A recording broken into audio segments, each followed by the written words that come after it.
This is just a quick overview of what I'm going to be talking about in more detail. I'm going to go through individual aspects of data. Right, well, this is a subject I've been banging on to a few people for a long time. Banging on. Data, to me, it doesn't hide, it doesn't pull any punches, it says what's going on exactly any one specific time when you're riding a bike. Interpretation is always the thing when it comes to reviewing data. Now, let me put it right out there straight away. I am no expert when it comes to this. You're an expert at riding? Yeah, I can ride all right. And I've been around long enough to sort of have a go at interpreting it, and I've got an overview of what it's about. Now, a lot of people run away and shy away from the whole idea because it all looks really technical. So what I'm going to do here briefly is go over what you see and try and simplify it down a little bit. It's a bit like data for dummies. Okay, so what have we got on your two devices in front of you? Right, in front of us I've got a screen which is showing the lap of Navarra, because all this is data was recorded at Navarra. So what you're seeing on screen is the exact lap what the data's showing the onboard, and the idea here is to get the visual along with the data, so you're not just trying to base everything on what is data, because it can be really confusing. Sometimes it's better for some people to visualize it from an actual perspective and then put the data on top of it. Some people like to do it the other way. They like to have data and then say, where was that? And then go and look at imagery. Why would somebody find data useful?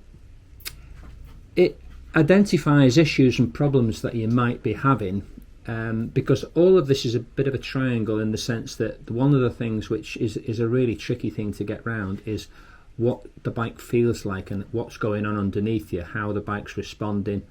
And you feel that through your hands, your inner arms, when your arm's resting on the tank, your thigh, your bum, your feet. It's the feedback that you're getting from the bike. Sometimes you can misinterpret what that is actually happening. The data will tell you actually what's happening, and then if you use the onboard footage that you may have and combine the three, you've got feel, visual and data. So you've got the best way of trying to identify issues, improve your riding really, because you can obviously with data overlap various laps, so that you can look at your best lap or a not so good lap and compare the two and look at where the weaknesses are. You can also identify problems that you may have, for argument's sake, when you've crashed. Data can sometimes show you what was going on at that point in time.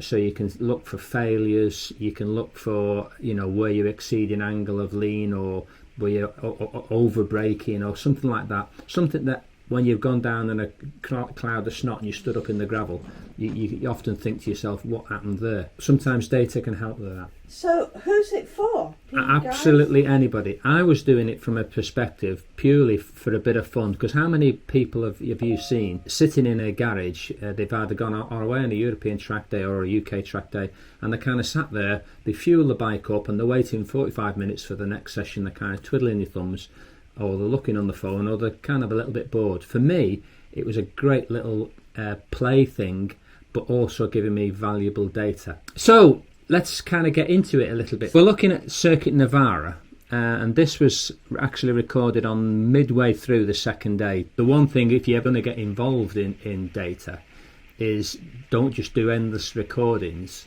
Try and put them into groups or categories. So you've got session 1, session 2, session 3. This will just put them in various files in a chronological order. Okay. So it's sometimes difficult to identify which session goes with which footage. What we're looking at here is the fastest lap that I did on this particular day. On the surface of it, it just looks like a crazy mass of lines. So what I'm going to try and do here is run through a few things for you, and I'm going to take stuff off to kind of simplify it down. Now, all the lines you see here on at the moment, data streams which I actually use. This is what's called an XY chart. You've got information down this axis here and information along the bottom axis. The best way to describe it, people who've seen a dyno chart, that's an XY chart done using engine power against RPM. These are the streams that I use. We'll just bring this on here because what this shows, this is obviously what lap I did, the total time, and the information it can be a little bit overwhelming sometimes. So what this does, this actually shows, this portion here shows how hard that you're braking, how many RPM, what gear you're in. It's all the values, and coincidentally on this side of the screen, this is kind of what that chart is there. So you can kind of get through a lot of it by, these individual lines are called channels. So you can get rid of some of the channels. Let's get rid of brake pressure. Let's get rid of what gear we're in. And they just magically disappear. They just kind of disappear, yeah. We don't need angle of lean currently. So the easiest way to get into data, simplify it down. The simplest way is engine RPM, a GPS speed, brake pressure, brake lever pressure, and really they're the three main ones I would use. And what you see in here, for instance, is this dotted line down this part of the screen here. This is where effectively the start finish line was. So as you can see, you're accelerating out the last corner onto the start finish straight. You pass the start finish line where the data starts, and then you round in turn one. So the red line here is the GPS speed. The green line here is engine RPM. This is going up through the gears, the spikes going up through the gears, and then the blips coming down are the blipper when you're changing down. So you can see deceleration here. These two lines here are like a beige line, which is actually what my hand's doing, and the blue line is what the actual butterflies, what the ECU's doing. And they do vary quite a lot, and it's quite an interesting little bit in itself. These are the basic ones of what I would start with to get you into the idea of looking at data and trying to see kind of what's going on. Simplifying it down even more than that, if you look at your GPS speed here, when it peaks out, generally speaking, that's in most situations where you've closed the throttle and you've started to brake and decelerate into corner. Now, what you see also down here, in fact I've taken it off to be honest, so let's just put that back on. So we've got, let's just find it first of all, brake pressure front, there we go.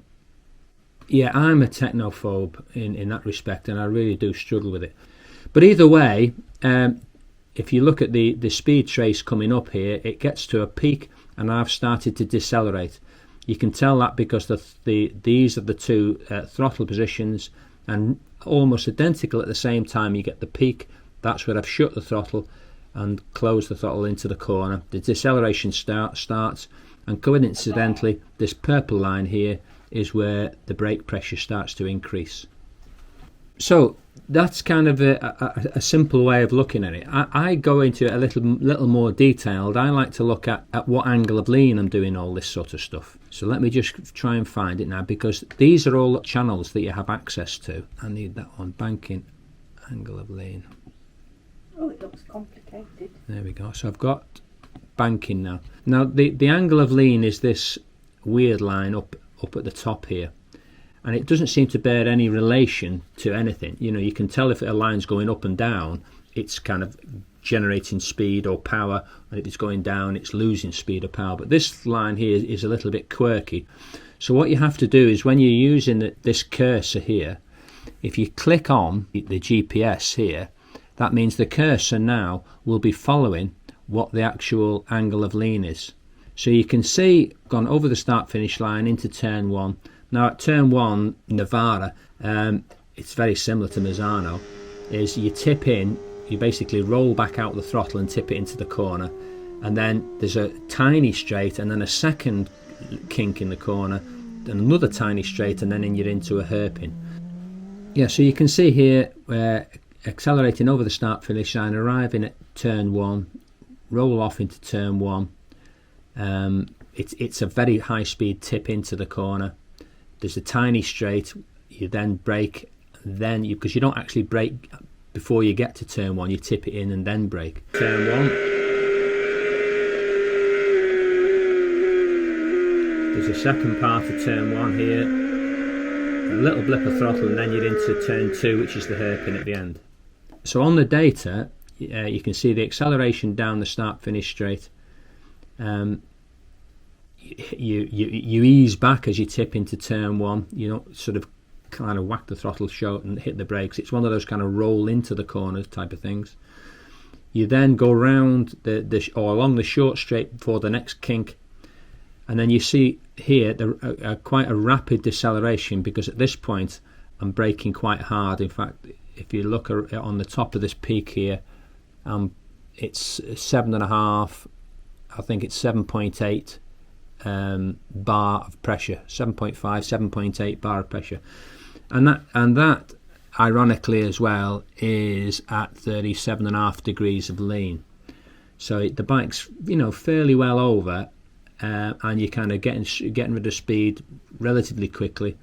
You then arrive at the second kink, where you need to get rid of a little bit more speed, so you're kind of hanging onto the brake a little bit, and then just as you go around that one, the second kink, you can see once again I'm pulling 9.8 bar, close to 10 bar, now at 46 degrees of lean. So I've actually increased the brake pressure and I've increased the angle of lean. The corner kind of dictates that to you a little bit. There's then a tiny little straight, and then you go into the hairpin itself. So this yellow line here is showing effectively angle of lean. All of the values will come up on the right hand side of the screen, and I just find it absolutely fascinating, and you can explore it in quite a bit more detail. But basically, when you want to zoom in, you can stretch or reduce that line, so you can expand the image that you're looking at. So effectively you can zoom in on the particular section that you want to have a look at, this is the apex, the slowest point of the line of your GPS speed. Generally indicates you've arrived at a corner and you turn in the corner, so this is the apex of turn 2. So yeah, this again, I'm not going to go into a massive amount of detail right at this moment in time. This is just a quick overview of what I'm going to be talking about in more detail. I'm going to go through individual aspects of data and how you can use it, but it's not over difficult. Christ, if I can do it, anybody could do it.